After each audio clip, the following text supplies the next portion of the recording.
بروسسka inaad challenge garayso ama tagyiir isbedel inaad raadisaa laba shay bay u baahan tahay bay dhahay ka koowaad waa search for opportunities raadi fursadaha nololeed ha quusan weliga haysoodhanin there's no way wax la yidhaahdaa ma jiro there is a way whatsoever bulshada ay ku sugantahay there is a way hogaamiyaasha dunida la yaqaan xataa kuwa maadiga meelan waxba ka jirin bay wax ka dhaliyeen wadankan yar Hong Kong la yiraahdo waa taqaanay dunida dabadeedu ku yaalay marka loo eego bulsho iyo dhaqaale iyo wax walba deedulna waa 24 kilomitir maxaad u malaynaysaa wadan u baahday inuu ciidda soo dhoofsado ciidda guriga lagu dhiso Malaysia ka qaadan jiray adoo qiyaas wadan ciidana soo dhoofsanaya muxuu haystay wadanka ciidda soo dhoofsanayay maanta wuxuu ka mid yahay wadannada dunida ugu dhaqaalaha sareeyo ku jira ugu horumarsan buu ku jira around 2000 wax ku dhow oo technical school isabuu leeyahay bay dhaadaan qiyaas adigu isku wadan yar oo inta leeg nin qaayida 20 sanadood hogaamiyay oo cid walba dhaafay ra'iisul wasaarihiisu waxaan filayaa shanta madaxweyne ama shanta nin ee dunida ugu mushahar badan ee madax wax maamusho ka mid yahay waa wadan 24 kilometer square dhulku haystaa weeyaan waxay yiraahdaan qaa'idku he should challenge waa inuu noqdo qof nolosha challenge gareynaya qof isku dayaya inuu caqabaadka ka talaabsado taa macnaheedu waxa weeyaan waa qof furas raadinaya ibxath aan furas nabiyullaahi muhammad alayhi salaatu wasalaam 13 sanadood bay quraysh iyo intii ku xeernay diidanay 15 qabiil buu isu soo bandhigay inay aqbalaan oo diiday markii dambe dhalinyaro ansaari aqbashay that chance fursada qule uu helay ayuu dawladda islaamku sameeyay saxaabadii si hijreeyay magaaladii u diray ducaad si hagaajisa dawladda dhan ee islaamiga dunida gadiday one chance uu helay isagoo 15 chances waayay fursad waayay hal chance uu helay buu ka faa'iiday idan qaa'idku bay yiraahdaan waa qof search for opportunities bay yiraahdaan waa qof raadinaya furaska raadinaya ka labaadna waxay yiraahdaan waa experiment and take the risk ha cabsan ee tijaabi oo risks ka qaado wax kasto nolosha ka mid ah waxay yiraahdaan cidda riskiga diida yani dhibaatooyinka cidda ka baqata horumarka ma gaadho hatta shirkadka dhaqaale shirkadka muqaamarada sameeya muqaamaro xisaabsan ayaa dhaqaaluhu kobcaan meel kasto aan muqaamaro ka jirin profitku wan iyo meelahaas ku warwareega meelaha had iyo goor dagaaladu ka dhacaan iyo waxa ka dhacan waa risk midhan laakiin meelahaas waxa laga yaabaa 50% inay gaadho ama 100% inay gaadho profitku walidaalku waxa dhaca riskiga iyo profitku way wada socdaan Soomaalidu maxay ku maamaadaa barti yaqaan bari uma korodha bay yiraahdaan waa yani waa niman challenge gareynayna nolosha haddaad inta taqaanun ku warwareegtid waanad hore u soconin ma ciyaaraha ay ku tilmaamaan laba ciyaarood idin sheego macnaheedu markaan leenay fursad raadi waxay yiraahdaan guush waa laba shay oo la isku daro waa fursadda iyo diyaar garowga baa la yiraahdaa hadday fursadu ku hor yaalin laakiin adigu aan diyaar ahayn hore u socon maysid haddaad adigu diyaartay laakiin fursadda aad weydana socon maysid guush bay yiraahdaan waa labadaas oo wada kulma waa inaad fursaddiina aad la kulantay adiguna diyaar u tahay oo qof muqaamaro galayo ka faa'iideynaya inaad tahay bay yiraahdaan waxay yiraahdaan waa fursad iyo muqaamaradu jarska xornimo ma hataan sheegayna yani ninka jaska ciyaara muxuu sameeyaa soo jaska ma taqaanin shatranjka ciyaartan la yiraahdo jasku waa in go'an buu qof waliba marka hore deginshiyo lama degay sida shaxdeeno kale shaxdeena way ka horeysaa jasko iyadana waa godkana waa la degaa laakiin kan marka hore degintoodku uu qoray in go'an baa askartaadiya waxa uu yaalay guurista laakiin la guurayo qofku wuxuu ka fakaraa taa haddaad guurto maxaa jawaabtu noqon maxaa soo baxaya markaas waxa ku soo baxaya intaas oo probability ihtimaalaad tira badan askariga haddaad guurto kaasu guuri kara alternatives tira badan ihtimaalaad markaasa waxaad isweydiinaysaa kaa hadduu guuro maxaa ka dhalan jawaabtaasaad bixin kaa kale hadduu guuro maxaa ka dhalan jawaabtaasaad bixin kan hadduu guuro maxaa ka dhalan idan waxa jaanis jiroo dhan baad xisaabinaysaa marka aad xisaabiso ayaad dhiiranaysaa inaad guurto laakiin garantii maaha inaad guulaysan doonto socankaa maaha in lagaa badiya waa suurtagal idan liidarka dhabta ahi waa ninkaa cayaaraya maxay jas cayaaraya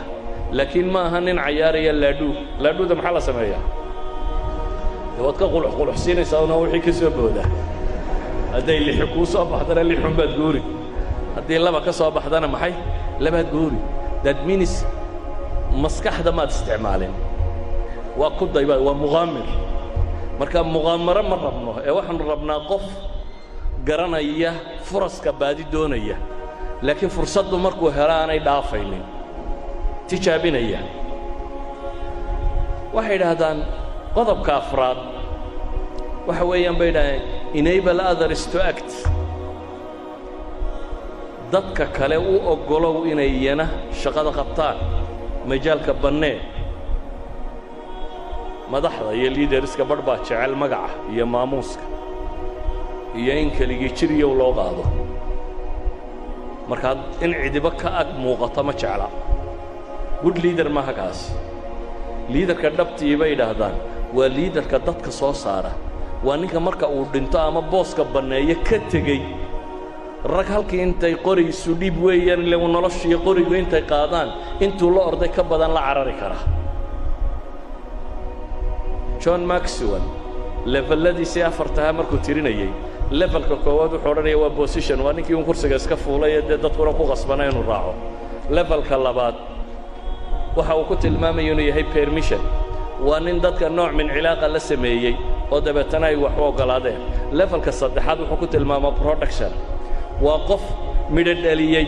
oo dadku ay leeyihiin waa ninkii waxaa qabtoo midhahan lagu daba socdo dadkana taqdiiri levelka afraad bay yidhaahdaan ayuu ku tilmaamayaa waa nin dadkii la socday soo saaray oo waxay leeyihiin recruitingka doorashada marka hore u hagaajiyey oo si fiican buu wax u doortay positioningkana wuu hagaajiyey qofka iyo boosku dhigaya wuu hagaajiyey equipmentkana wuu hagaajiyey bay leeyihin wuxuu qofku u baahnaa inuu shaqada ku qabtana wuu siiyey dabeetana wuxuu oggolaaday wuu delegate gareeyey shaqadii wuxuu oggolaaday inuu qofu shaqeeyo haddaad qofkii ku habboonaa iyo meeshii ku habboonaa iyo wuxuu qaban lahaa wuxuu wax ku qaban lahaa aad qofka siiso dabeetana tidhaahdid go ahead soco waxay leeyihin waa martabada afraad ee qaa'idka waxay idhaahdaan martabadiisa shanaad isagee ka dambaysa waxa weeyaan waa qof u taagan dee magacii helay raggu soo saaray helay waa martabada shanaad labadan ba isku dar waxay dhahaan nebi moxamed calayhi salaatu wasalaam qiyaadadiisii wuxuu soo saaray reer baadiye nimana buu ka wada dhigay qaada